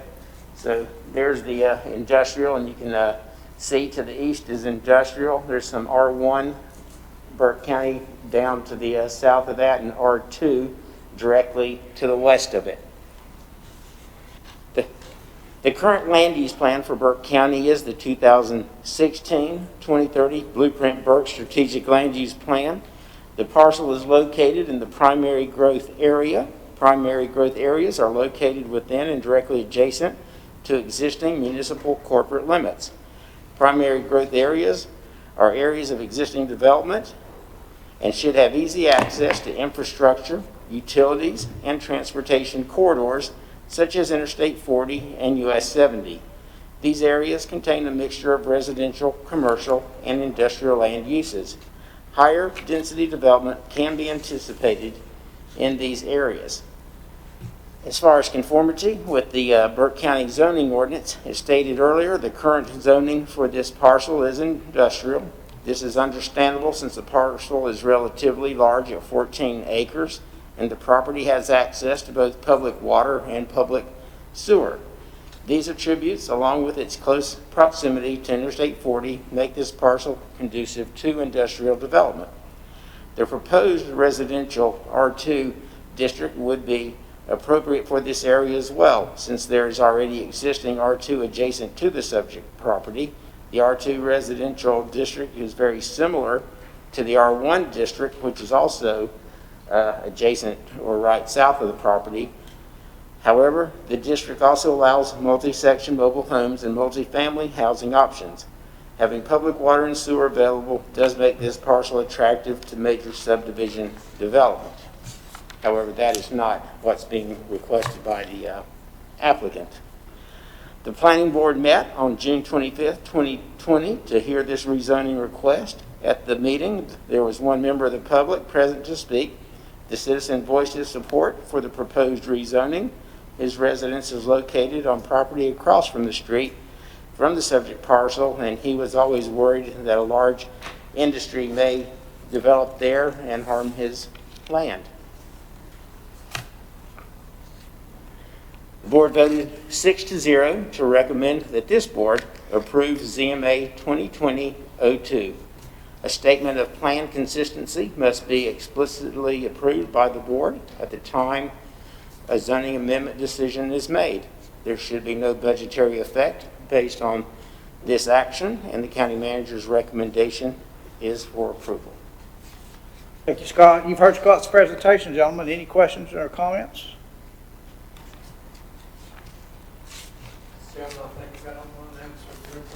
All right. Hearing none, at this time, Madam Clerk, I'll open the public hearing. Is there anyone here that wants to speak to zoning map amendment ZMA 2020-02? Thank you, Mr. Chairman. I have a card from Michael Alexander. Michael, please step forward there, sir. Thank you. I live on 699 Perkins Road. On the map, it's the white area that's been incorporated into the town of Valdez. Our family's lived there for 30 years. It's primarily a very residential rural area with single-family homes on a fair amount of acreage. About 1/10 of a mile to the east on Perkins Road, we already have two large industrial facilities. We have Valdez Weavers on one side, and we have Paramount Ford on the other. Across the railroad tracks from the parcel that's being rezoned, there is also another large factory.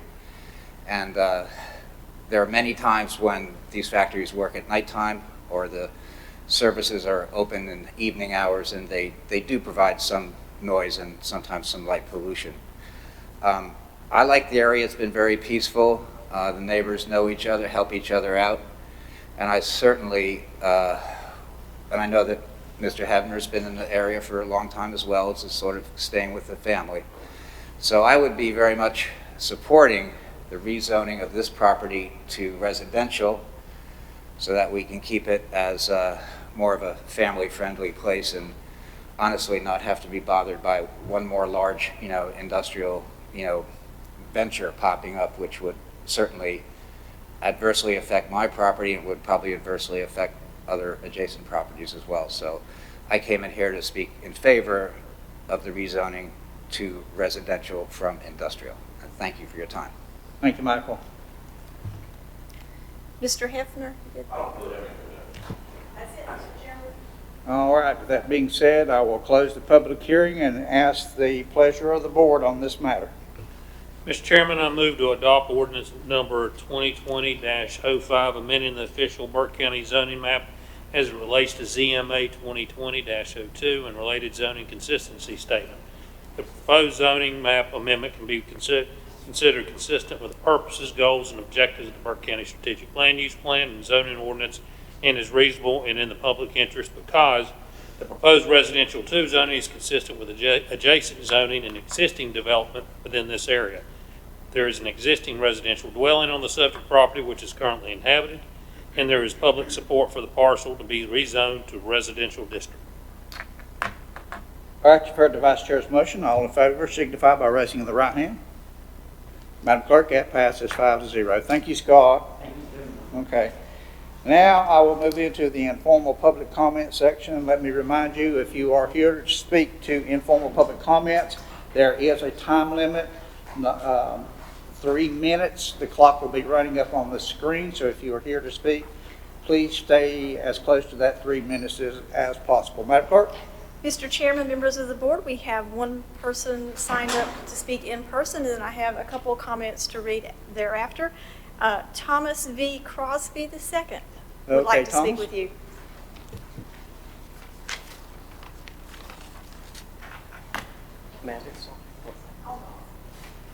Hey, I'll try to keep this short. I wrote a lot now that I know that it's 3 minutes. Honorable members of the board and honorable clerk to the board. Sirs and ma'am, I am writing tonight to express my support for the continued presence and preservation of the Morganton Confederate Monument. Commissioners, in recent months, there has been a campaign waged against our dear soldier who still stands watch. The detractors of the monument have made their views that the monument is a symbol of racism and division quite clear. And so tonight, I speak to make my views and those of who I represent as 2nd Lieutenant Commander of the Burke Tigers, Camp 2162, equally clear that this symbol, it serves as a symbol of honor and a beacon of the community, equally as clear. Commissioners, while I could speak tonight and list example after example that the Confederate cause was honorable and just, I will only provide one for the sake of brevity. The following is from the Richmond editorial, published August 2nd, 1864. Quote, "The whole cause of our resistance was and is the pretension and full determination of the Northern states to use their preponderance in the federal representation in order to govern the southern states for their profit. Slavery was the immediate cause carefully made so by them, but it was not the cause in thereof. The tariff, which would have been much more accurately represented, though it did not cover or exhaust the real cause of the quarrel. Yet neither tariffs nor slavery, nor both together, could have ever truly been called the cause of the secession and the war. We refuse to accept for a cause anything than that truly announced, namely the sovereign independence of our states." End quote.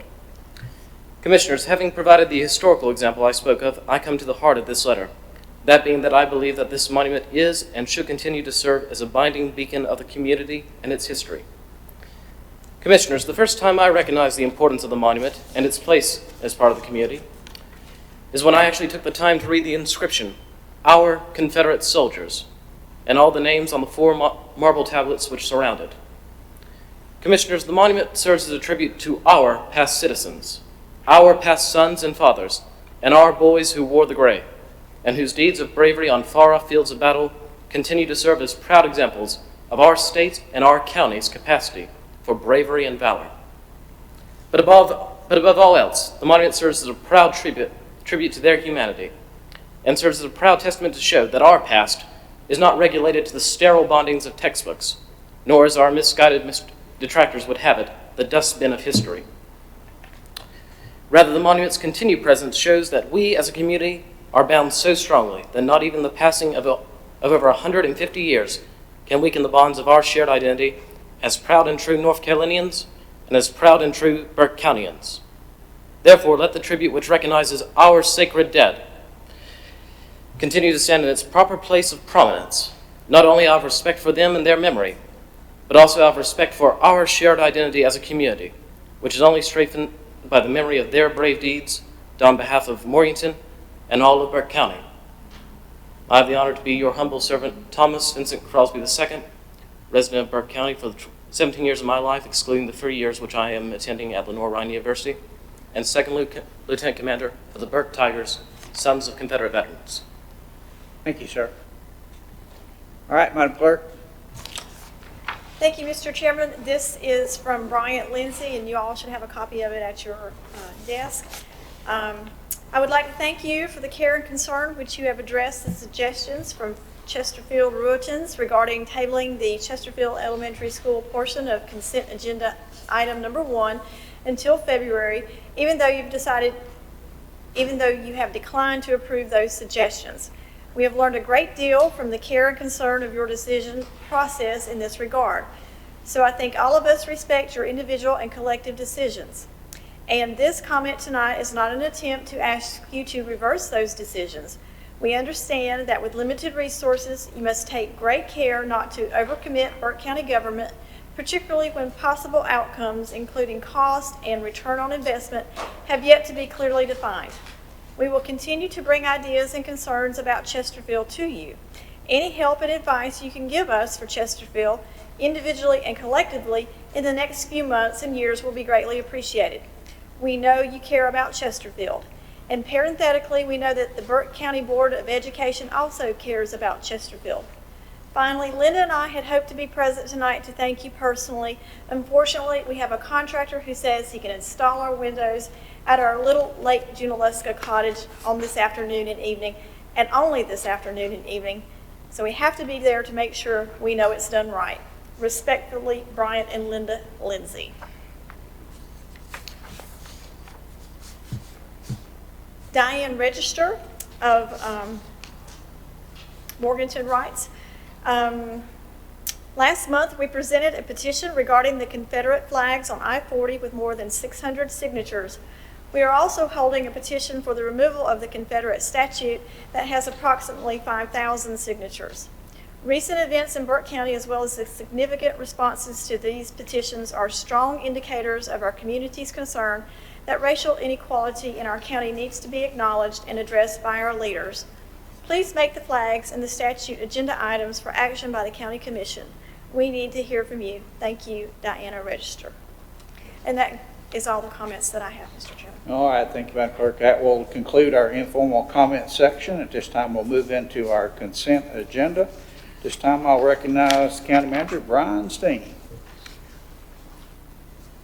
Thank you, Mr. Chairman. You have 15 items on your consent agenda. BOC resolution regarding surplus real property. Number 2, clerk reappointments to Industrial Revenue Board, Bond Board, Number 3, clerk appointments to the Planning Board. Number 4, clerk appointments to Regional Aging Advisory Committee. Number 5, clerk resolution amending the BOC 2020 meeting schedule. Number 6, General Services, contract with U.S. Tire and Recycling Partners, LP. Item 7, IT, reclassification of 911 IT Manager to 911 System Administrator.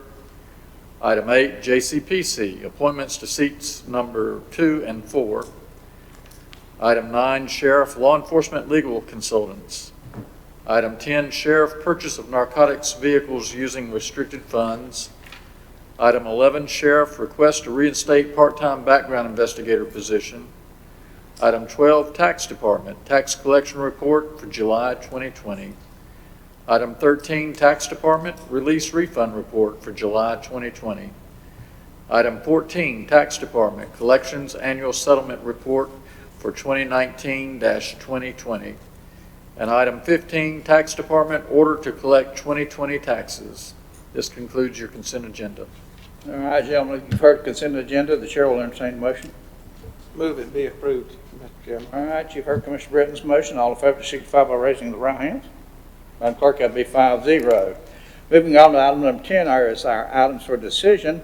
Our first item is an appointment to the Department of Social Services Board, and that will be presented by Madam Clerk. Okay? Thank you, Mr. Chairman, members of the board. The County Commissioners appoints 2 members to the 5-member Board of Social Services. Seat number 1 was occupied by Lisa Dean, whose term ended June 30th. Ms. Dean is not seeking reappointment. You have 3 applications on file for your consideration: Nancy Wood, Jacqueline McDowell, or Ann Hudson. And again, the term is a 3-year term ending June 30th, 2023 for seat 1. All right, questions or comments for Kay on this appointment? All right, it's a pleasure of the board.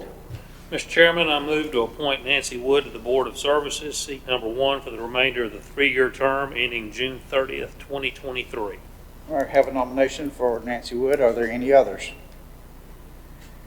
Hearing none, we'll close the nominations, and the motion would be to appoint Nancy Wood to the Board of Social Services, seat 1, for the remainder of the 3-year term ending June 30th, 2023. All in favor signify by raising of the right hands.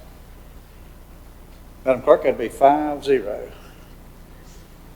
All right, moving on to item number 2, concerning the courthouse wall repair and approval of modifications to the amended lease agreement, presented by Brian Steen, County Manager. Brian?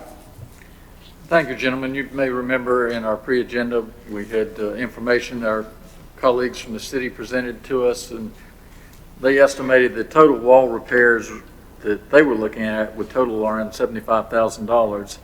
However, there is one section that covers or presents itself on 2 streets here, there at the courthouse, that they asked us to help participate in a 50-50 anticipated split, with the total repairs being about $30,000, and they're asking us for $15,000 to help with those repairs.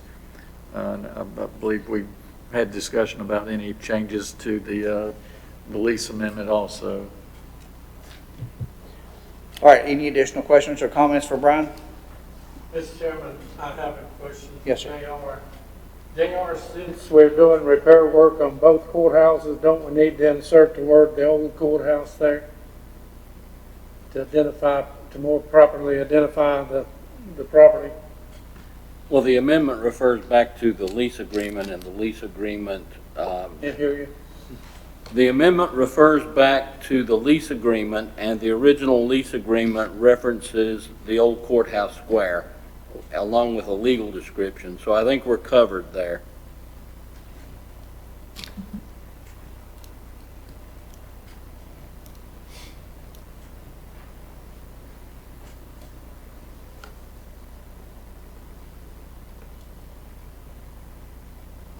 Other questions or comments?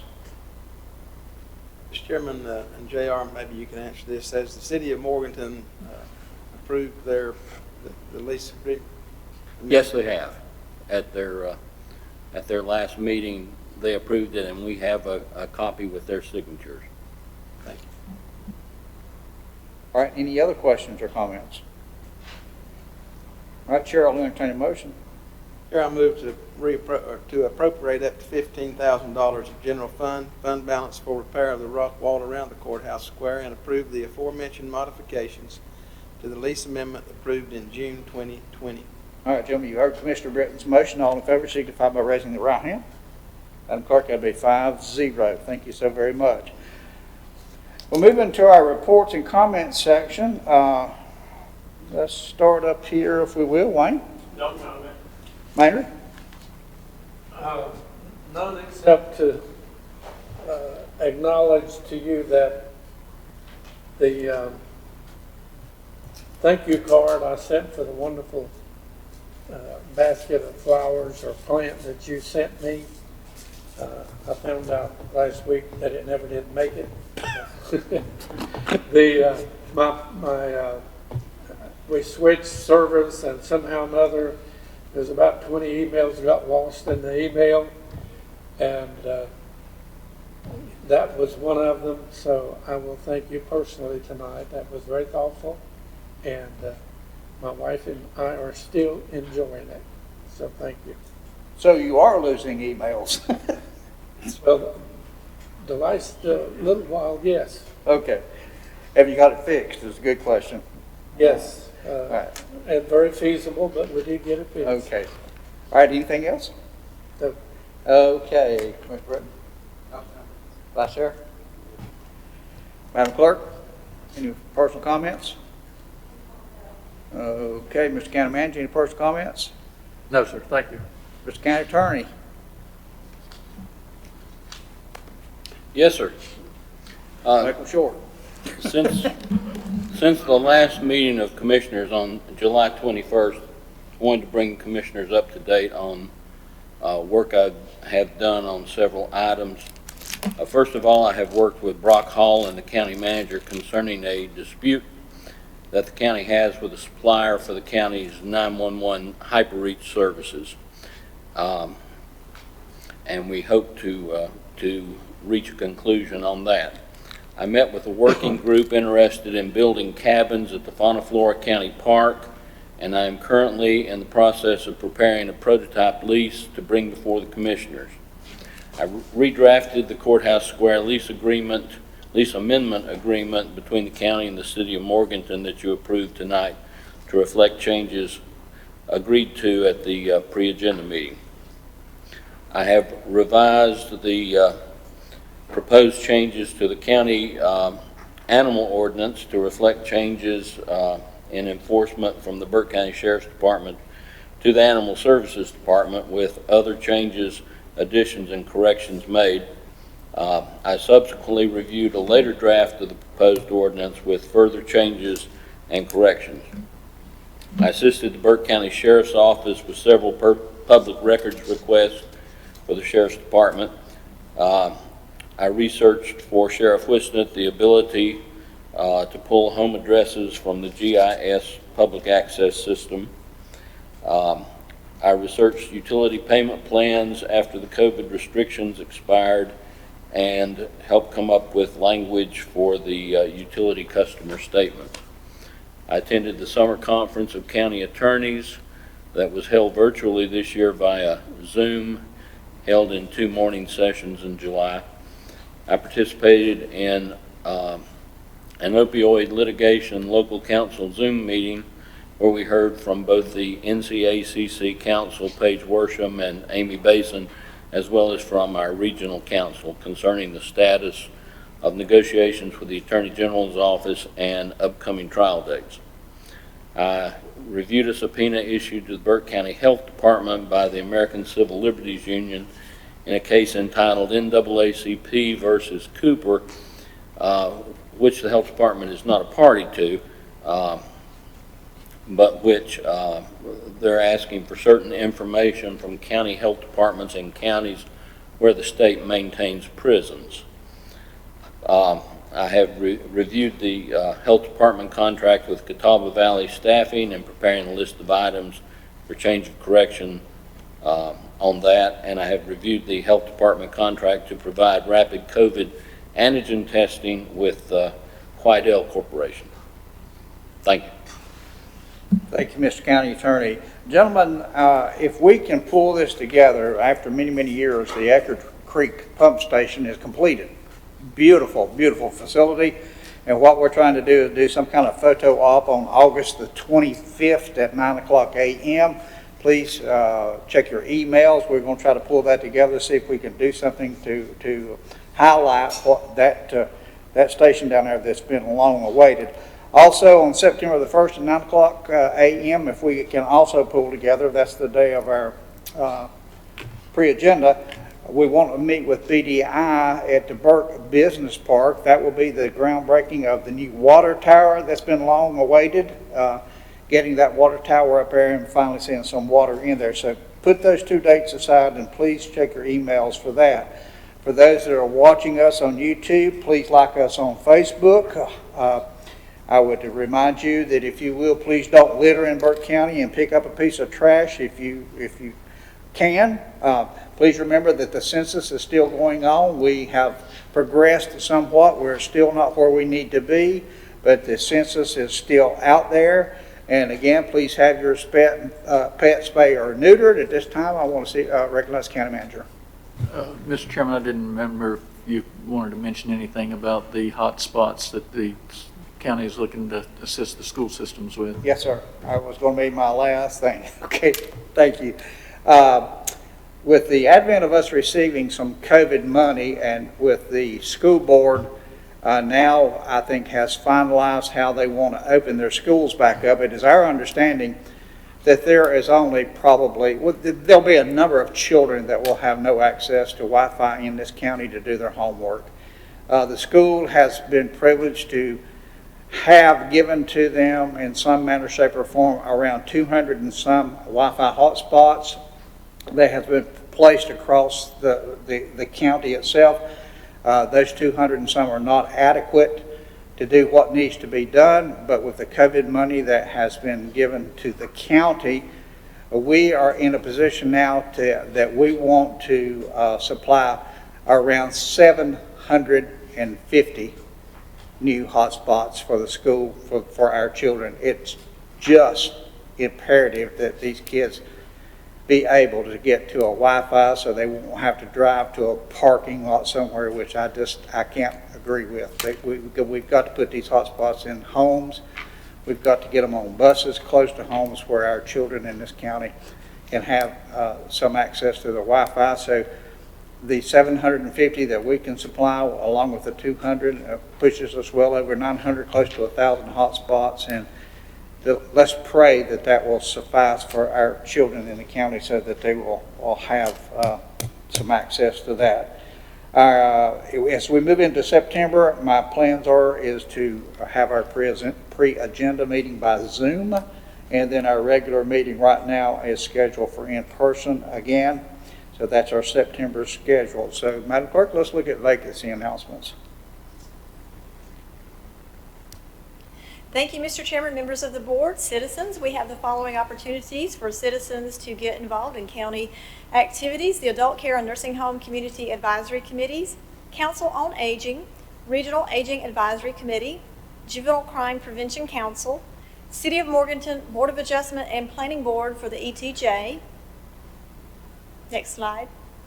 Voluntary Agriculture Board, Burke County Board of Adjustment and Planning Board, Burke Senior Center Advisory Council, and the Recreation Commission. All right, thank you, Madam Clerk. Brian, I don't think we have a need for a closed session, do we? No, sir. Okay, good.